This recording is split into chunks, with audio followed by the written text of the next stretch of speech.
Ayun o. Ba, sinisipag ah. 3 minutes na.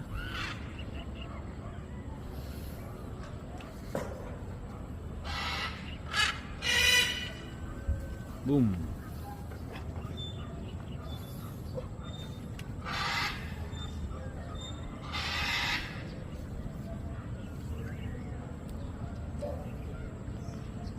Yun, humiwalay na sila dito. Ayun lang, pag humiwalay.